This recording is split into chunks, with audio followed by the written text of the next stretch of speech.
मैं अमदास पलांगे सीजी शिक्षा में आपका स्वागत करता हूं। हम देख रहे हैं कक्षा 11वीं रसायन विज्ञान का 5वां इकाई, जिसका नाम है आपका जो है पदार्थ की अवस्था, जिसमें गैसीय और द्रवीय अवस्था होता है, जिसमें हम लोग गैसीय अवस्था को पढ़ रहे हैं।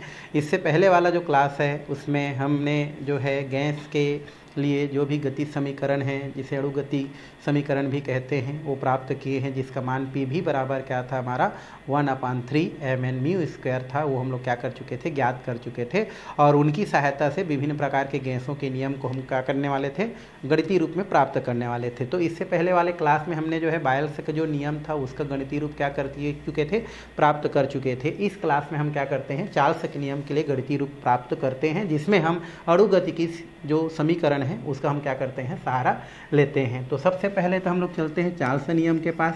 पहले भी आप चार्ल्स नियम पढ़ चुके हो, जो ये कहता है कि दाब को स्थिर रख दिया जाए तो गैस का जो आयतन होता है वो ताप के क्या होता है, आपका समानुपाती होता है। मतलब स्थिर दाब पर गैस का आयतन ताप के क्या होता है, समानुपाती होता है। ऐसा कौन कहता है, चार्ल्स कहता है।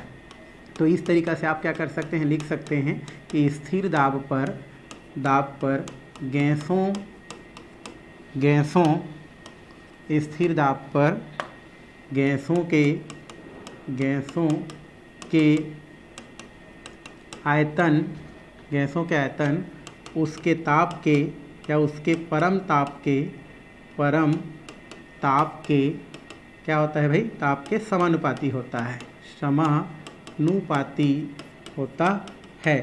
ऐसा कौन कहता है, हमारा चार्ल्स का नियम कहता है। कौन कहता है भाई, चार्ल्स का नियम। तो चार्ल्स ये कहता है कि अगर हम दाब को स्थिर रखें तो जो गैस होता है उस गैस का जो क्या होता है, आपका जो आयतन होता है वो ताप के क्या होता है, समानुपाती होता है। तो परिभाषा के अनुसार क्या लिखा जा सकता है भाई, तो परिभाषा के अनुसार लिखा जा सकता है, ये हो जाता है आयतन जो ताप के क्या होता है, समानुपाती होता है, जहाँ पर दाब क्या रहता है, हमारा स्थिर रहता है। जब हमारा क्या होता है, समानुपाती हटता है तो उस स्थिति में कांस्टेंट क्या आता है, के आता है। तो इस तरीक़ा से भी है ना, उसके बाद बराबर KT प्राप्त हो जाता है। इसको समीकरण कितना दे दिया जाता है, 1 दे दिया जाता है। तो ये तो हो गया चार्ल्स का नियम।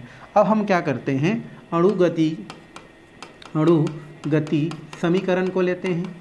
अणुगति समीकरण से, तो अणुगति समीकरण क्या होता है भाई हमारा, ये होता है PV बराबर, ये कितना हो जाता है आपका 1/3 mn ये म्यू स्क्वायर। ये हमको क्या होता है, अणुगति की समीकरण से प्राप्त होता है, या ये अणुगति समीकरण होता है। अब हम क्या करते हैं, 3 को इस तरफ पक्षांतरित कर देते हैं, तो 3 क्या हो जाता है, PV हो जाता है। ये क्या हो जाता है आपका 3PV इक्वल टू, यहाँ पर क्या बन जाता है हमारा, mn म्यू स्क्वायर को क्या करता है, प्रदर्शित करता है। अब दोनों पक्षों में क्या कर दिया जाता है, 2 से भाग दे दिया जाता है। दोनों पक्षों में है ना, 2 से भाग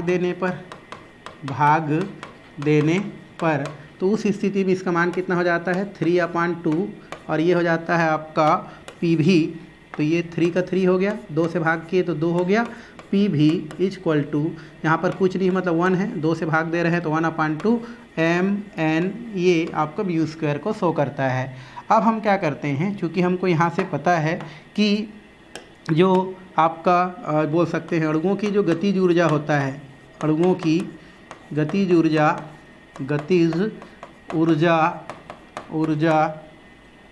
ताप के समानुपाती होता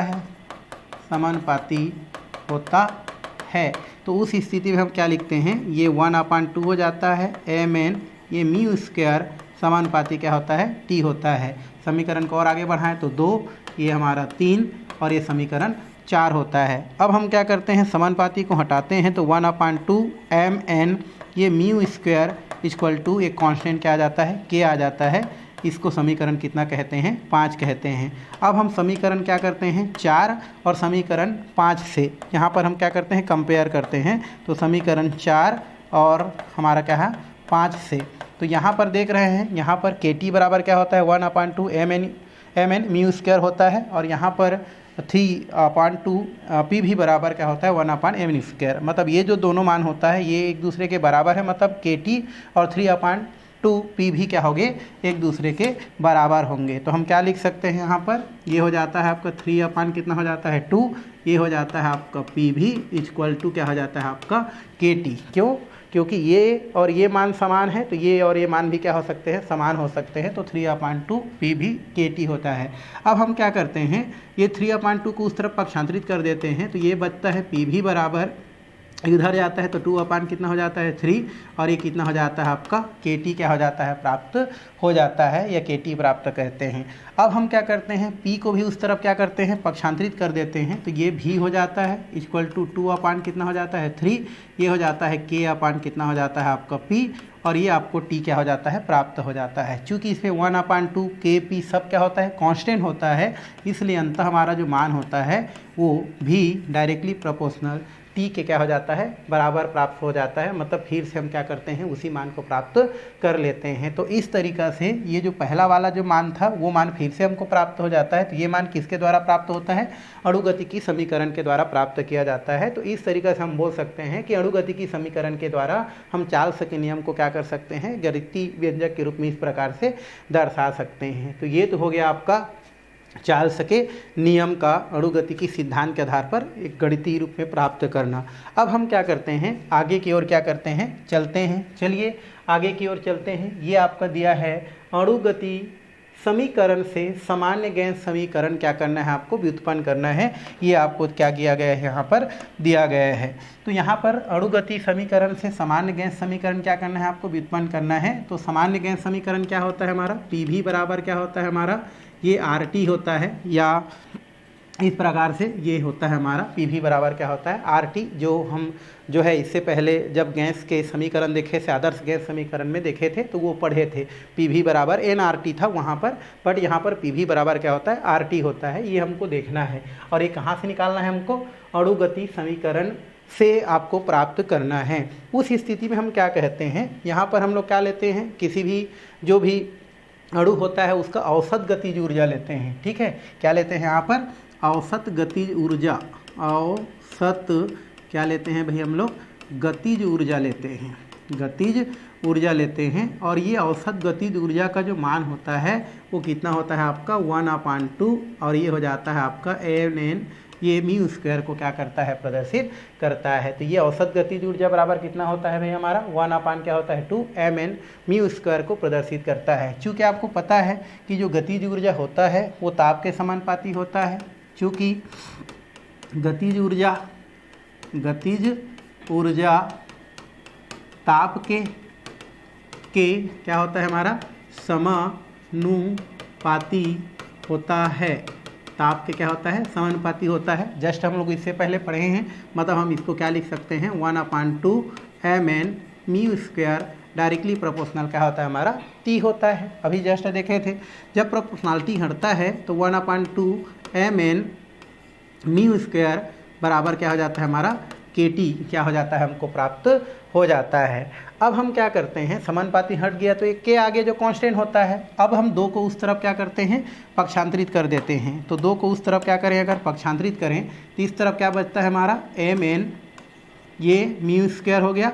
अब इधर क्या बचा हमारा 2 के टी क्या हो जाता है, हमको प्राप्त हो जाता है। 2 को हमने क्या कर दिया, उस तरफ पक्षांतरित कर दिया। अब हम क्या करते हैं, दोनों पक्ष होता है उसमें 3 से भाग क्या करते हैं, भाग देते हैं। तो यहाँ पर हम लिख सकते हैं दोनों पक्षों में कितना से भाई हमारा, 3 से भाग देने पर, 3 से क्या करने पर, भाग देने पर, 3 से क्या करेंगे हम लोग, भाग देंगे तो कितना हो जाएगा हमारा, ये कुछ नहीं है, मतलब 1 कितना हो जाएगा 3, ये हो जाता है mn, और ये म्यू स्क्वायर को प्रदर्शित करता है, अपॉन ये कितना हो जाता है 2/3 हो जाता है, और ये क्या होता है, के टी को क्या करता है, प्रदर्शित करता है। अब हम क्या करते हैं, अणुगति समीकरण के पास चलते हैं भाई। किसके पास चलते हैं, अणुगति समीकरण। तो यहाँ पर हम लोग लिख देते हैं अणुगति समीकरण से। तो अणुगति समीकरण हम लोग जस्ट देखे थे, अणुगति समीकरण से।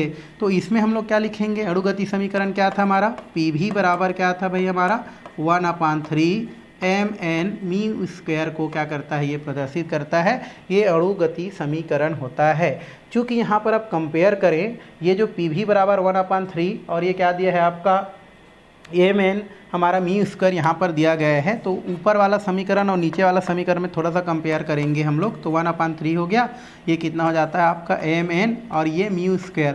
तो ये 1/3 एम एन म्यू स्क्वायर है, ये 1/3 एम एन म्यू स्क्वायर है। तो उस स्थिति में दोनों का मान क्या होता है हमारा, यहाँ पर आपको देख रहे हैं ये जो मान दिख रहा है हमारा 1/3 एम एन, ये भी सेम मान है।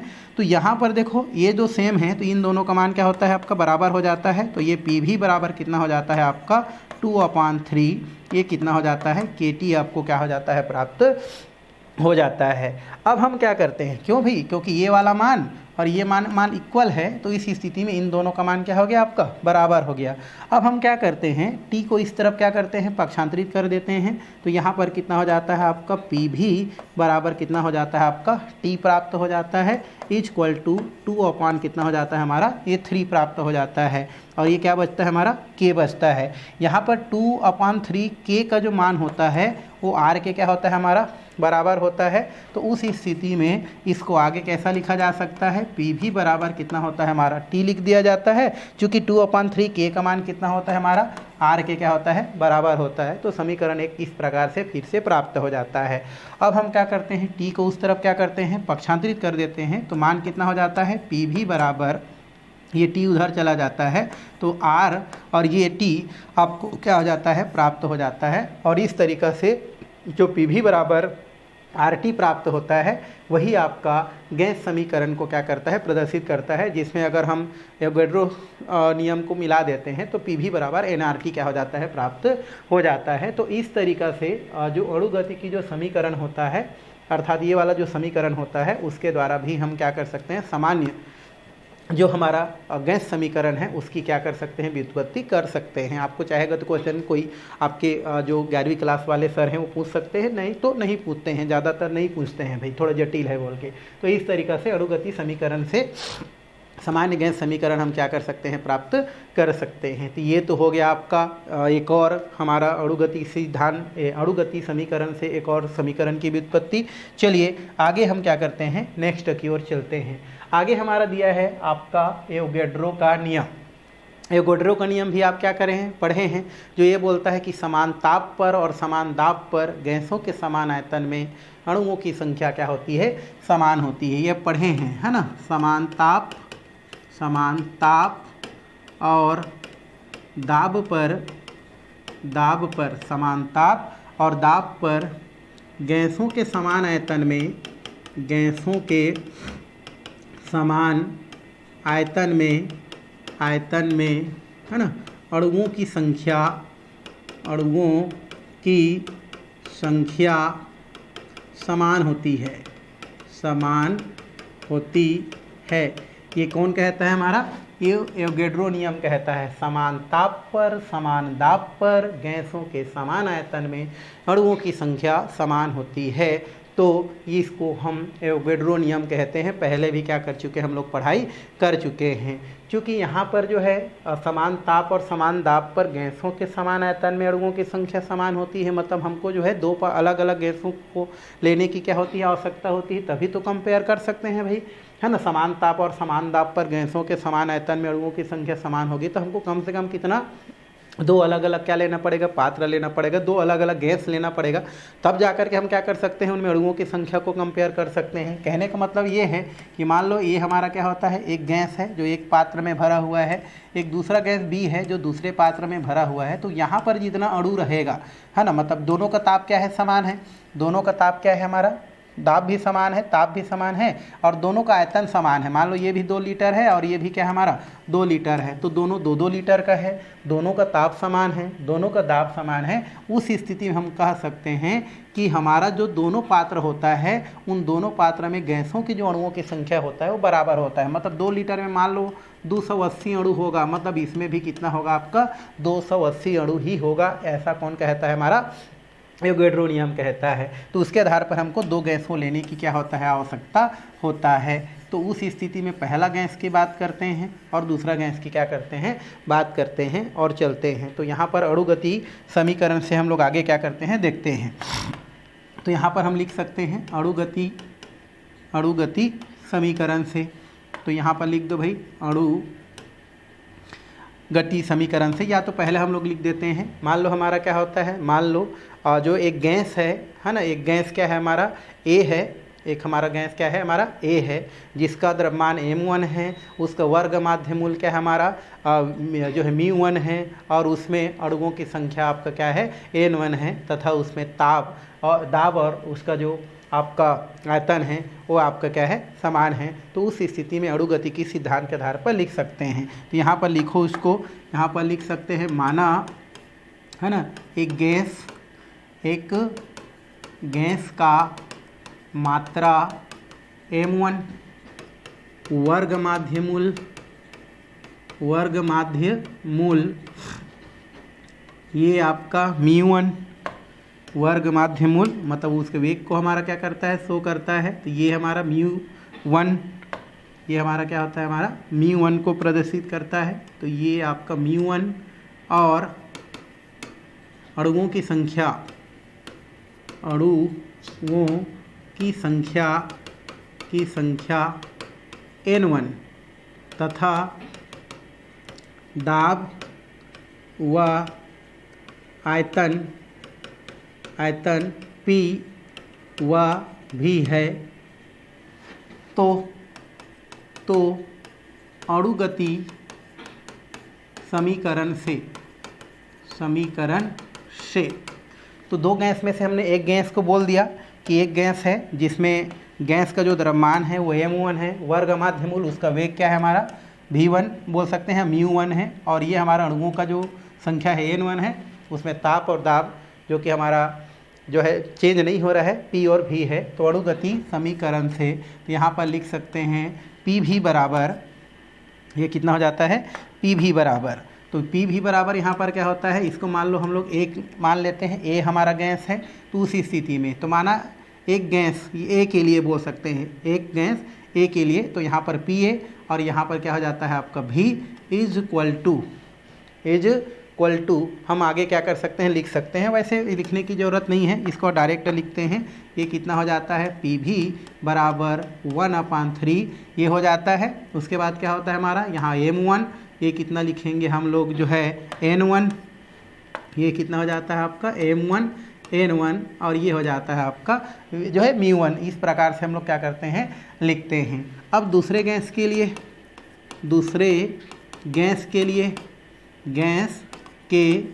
लिए मात्रा m2 वर्ग माध्य मूल ये कितना हो जाएगा हमारा μ2 तथा अणुओं की संख्या n2 हो तो वही तो है दाब और ताप की स्थिति में हो तो अणुगति सिद्धांत से अणुगति समीकरण से। तो यहाँ पर आप क्या कर सकते हैं अणुगति समीकरण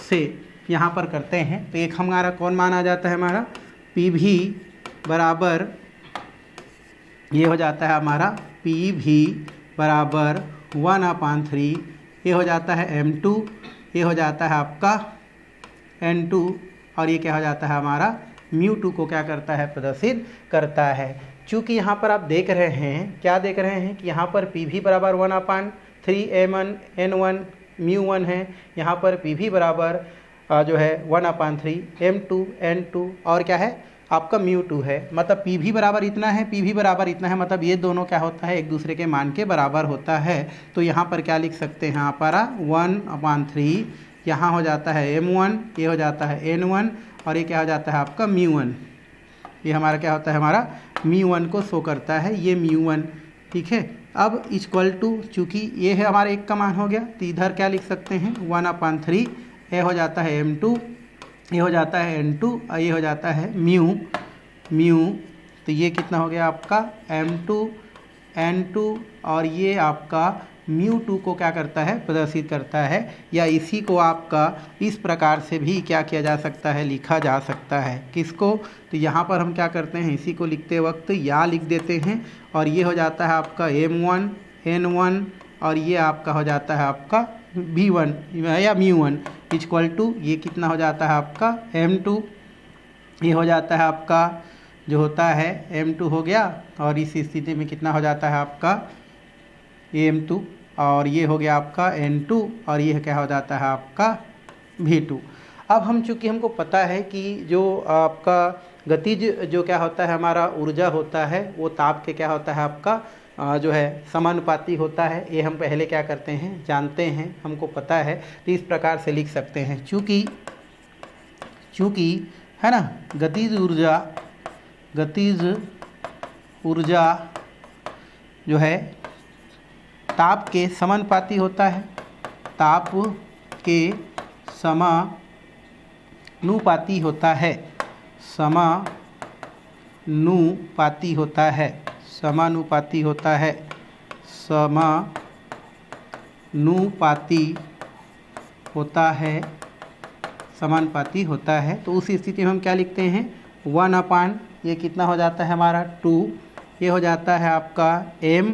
अगर हम देखें तो ये कितना हो गया आपका m, एक के लिए निकालेंगे तो हम क्या लिख सकते हैं इसको m1, और इसके लिए हम लोग करेंगे तो ये क्या हो जाता है आपका μ², 1 को क्या करता है प्रदर्शित करता है। और ये जो हमारा होता है वो किसके समानुपाती होता है, हमारा t के क्या होता है समानुपाती होता है।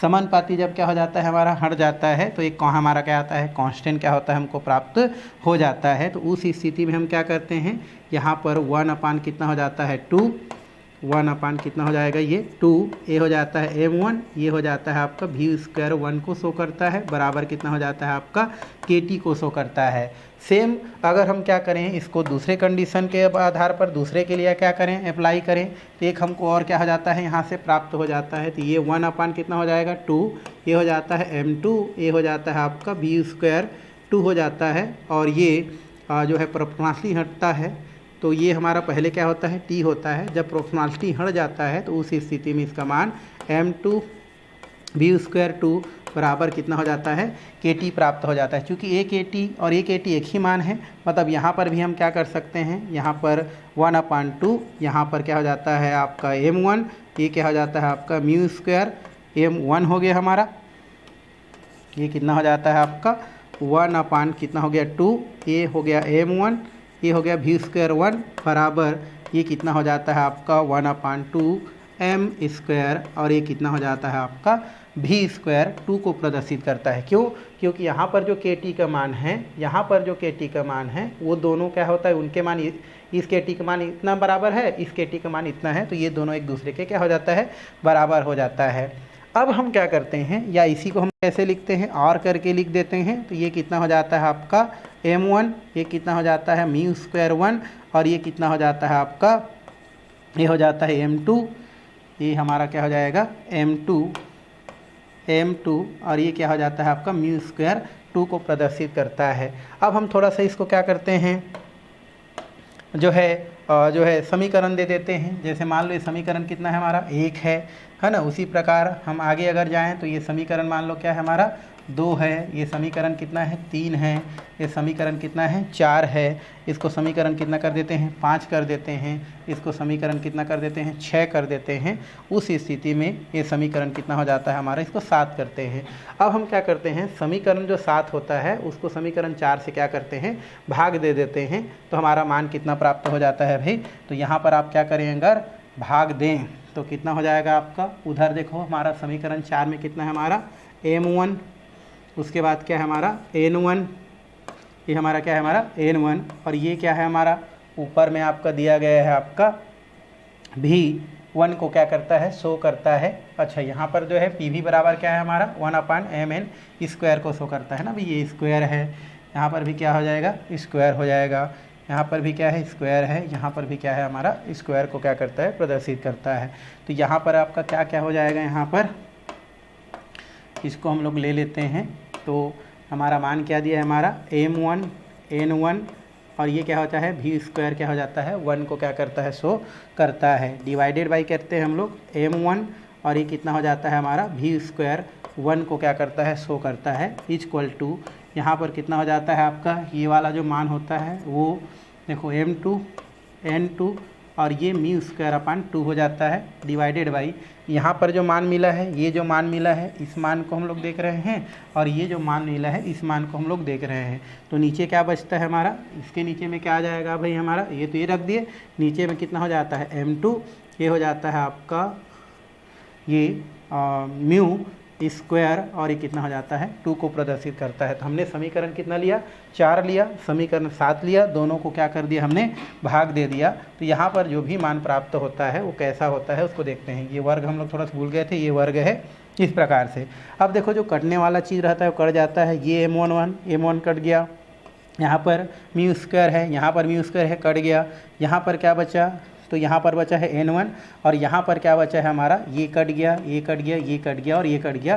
तो फाइनली जब हम देखते हैं तो इसका जो मान है n1 बराबर कितना हो जाता है आपका, n2 क्या हो जाता है यहाँ से प्राप्त हो जाता है। यही आपका एवोगैड्रो नियम को क्या करता है, प्रदर्शित करता है या बताता है। तो इस तरीक़ा से हम इसको क्या कर सकते हैं, बता सकते हैं, बताया जा सकता है। तो ये हो गया आपका एवोगैड्रो का क्या होता है हमारा नियम को ये क्या करता है, प्रदर्शित करता है। तो इस तरीक़ा से गणितीय जो व्यंजक है वो क्या किया जाता है, प्राप्त किया जा सकता है, प्राप्त करते हैं। तो इस तरीक़ा से इसको क्या किया जाता है आपका भाई, लिखा जाता है, हम लिख सकते हैं। इसके बाद आपका जो दिया गया है वो डाल्टन का आंशिक दाब नियम आप क्या कर चुके हैं, पहले पढ़ चुके हैं, ठीक है। तो उसमें हम थोड़ा सा ये जो अणुगति समीकरण है उसको अप्लाई करते हैं। चलिए इसमें हम लोग करते हैं, माना एक पात्र का आयतन भी लीटर है, क्या है हमारा, भी लीटर है, जिसमें गैस ए का मात्रा m1 है ना, वर्ग माध्यमूल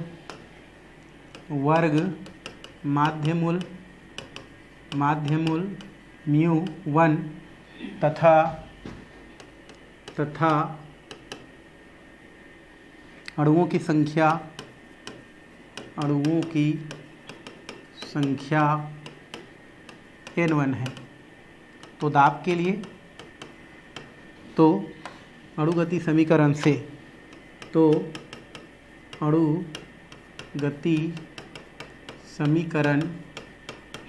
से, ठीक है। तो हम क्या लिखेंगे यहाँ पर, PA भी इक्वल टू 1/3 m1 हो जाएगा, n1 हो जाएगा, ये म्यू स्क्वायर होगा और ये 1 हो जाएगा। अगर हम क्या करते हैं, यहाँ पर भी को इस तरफ पक्षांतरित कर देते हैं तो PA बचेगा, और यहाँ पर 1/3 ये हो जाएगा m1 n1, ये म्यू स्क्वायर 1 क्या होता है, भी प्राप्त हो जाता है। क्या प्राप्त होता है भाई, ये भी आपको प्राप्त हो जाता है। तो ये भी हो गया। अब दूसरे गैस बी के लिए देखें तो ये m1 ना हो गए, m2 होगा, फिर क्या होगा हमारा, μ2 हो जाएगा हमारा, ये 2 हो गया, और क्या होगा हमारा, n2 होगा। तो हम लोग किसको लिख सकते हैं, PB ये हो जाता है भी 1/3 m1 n1 म्यू स्क्वायर जो है ये 2 and 2 हो जाता है। अब हम भी को इस तरफ क्या करते हैं, पक्षांतरित कर देते हैं। तो PB बराबर 1/3 m2 n2 म्यू स्क्वायर 2 भी क्या हो जाता है, प्राप्त हो जाता है। चूँकि आप जो है डाल्टन के जो आंशिक दाब नियम है उसे पढ़े हैं, क्योंकि यहाँ पर जो कुल दाब होता है वो PA बराबर PA प्लस PB के क्या होता है हमारा, बराबर होता है। तो उस स्थिति में ये जो है दाब को शो कर रहा है हमारा, ये वाला, तो हम क्या करते हैं, मान को क्या करते हैं, रखते हैं। तो यहाँ पर P बराबर कितना हो जाता है, देखो PA का मान कितना दिया है हमारा, 1/3, ये हो जाता है आपका m1 n1 mu square 1/v। ये हमारा हो गया किसका मान, A का मान। B का मान रखते हैं, तो यहाँ पर B का मान कितना मिला है हमारा, 1/3, ये हो जाता है m2 है ना, ये हो गया हमारा m2। तो यहाँ पर प्लस करते हैं और ये हो जाता है 1/3, ये हो गया आपका 2n2 यहाँ पर स्क्वायर 2 अपॉन भी प्राप्त हो जाता है। ये भी क्या हो जाता है आपको प्राप्त होता है। तो इस तरीक़ा से हमको डाल्टन के लिए क्या हो जाता है, समीकरण क्या हो जाता है, प्राप्त हो जाता है। तो इस तरीक़ा से ये समीकरण भी क्या किया जा सकता है, उत्पत्ति किया जा सकता है। तो फिलहाल आज का जो क्लास है वो यहीं पर क्या किया जाता है, इसको समाप्त किया जाता है। आने वाला क्लास में और जो समीकरण बचा हुआ है वो हम लोग क्या करने वाले हैं, देखने वाले हैं।